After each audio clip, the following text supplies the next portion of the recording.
G'day friends, my name's Vicky and welcome to my channel.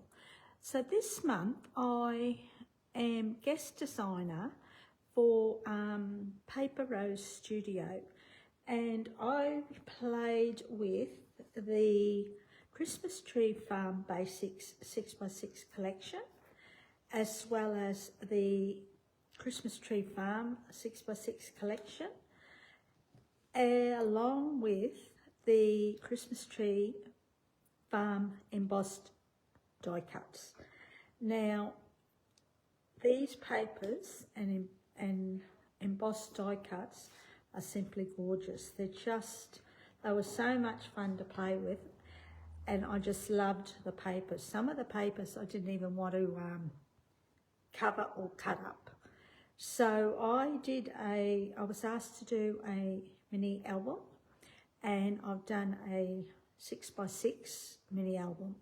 So I've used all the papers. I have laid onto a piece of cream cardstock and then onto the charcoal black smooth cardstock.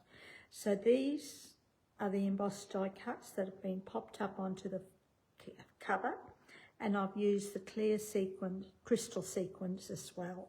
So that's the spine, and then for the back I've just left it plain. Okay, so we open it up and we've got a pocket on the cover.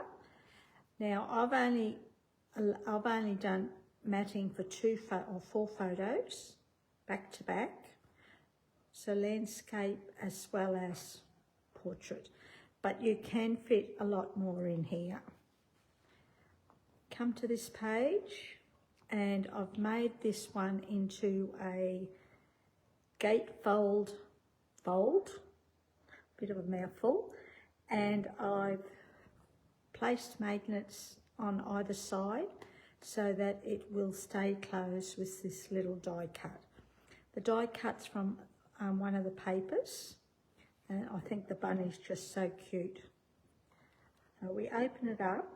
I've left this page blank, but I've added pockets to either side and added some tags, which you can use for journaling if you want, or you could just add more photos, and the same there as well.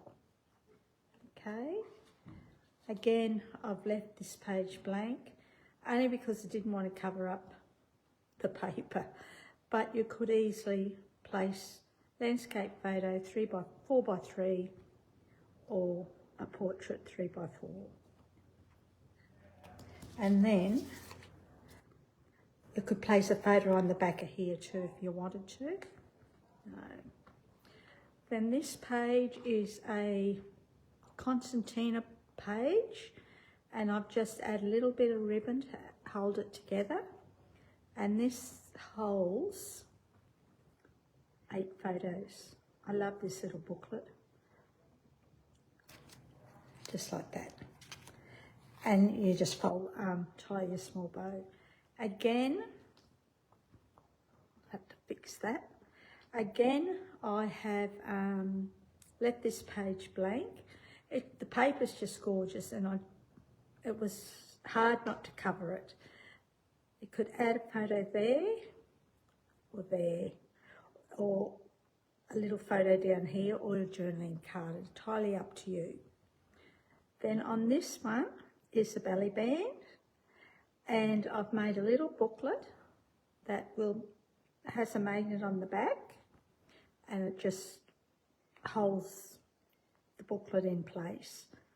Again, I've left room for journaling, and I've just scribbled around the outside with a black pen, and I've added a little embossed die cut here. Place for your photo, and again on the back. And in the belly band is a little booklet again to add more photos. Was fun to make actually. I've got a flip out page here.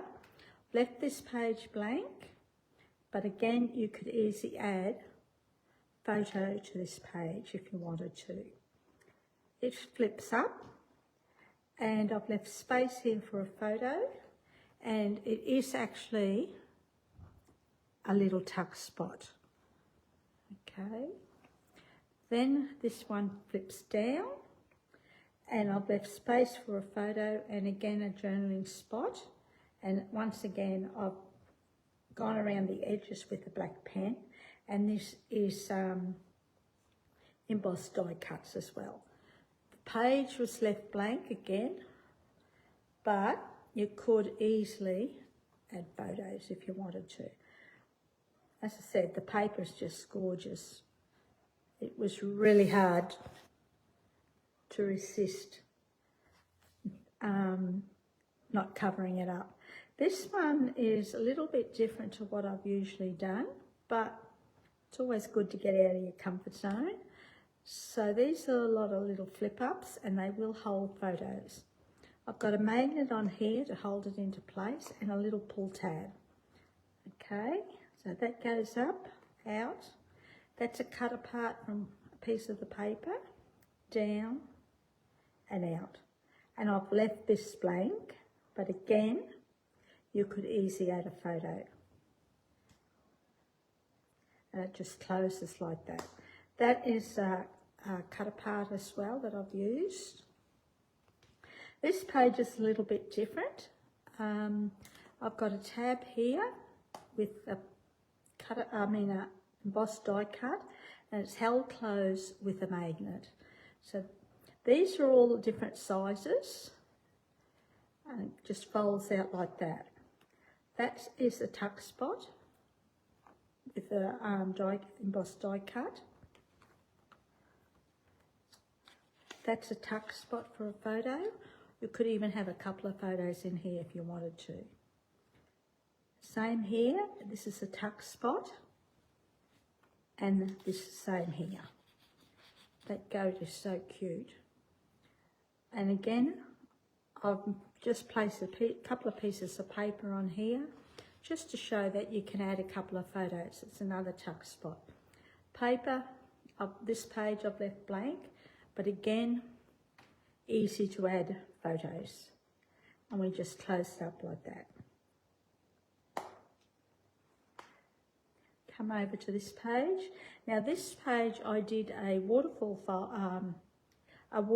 for some photos, but I added the last piece after I did the waterfall. So we've got a tab here that's held closed with a magnet, and I've added one of the embossed die cuts. I love these poinsettias, they're gorgeous. It just folds down. More die cuts, gorgeous. I love the animals in this collection. And then you've got space for a lot more photos as well. And as I mentioned, I added this last bit after I had done the waterfall. So you could add another photo here, or you can just leave it blank if you wanted to. Okay, and another photo up there as well if you wanted to. And then to finish it off, I always like to match my front and back inside covers, but that doesn't mean to say that you have to. And then we've got room for more photos. But again, it's big enough that you can add extras, photos, cards, journaling cards, memorabilia. And then we just close that up, and that's it. Just put that in there. Okay, so thanks for joining me. Now, I will have a link in the description below to the collection at Paper Rose Studios shop, as well as the link to the collection. And there is a link below as well in the description for the tutorial for this album. Okay, thanks for joining me. I really appreciate it, and we'll see you next time. See ya. Hooray.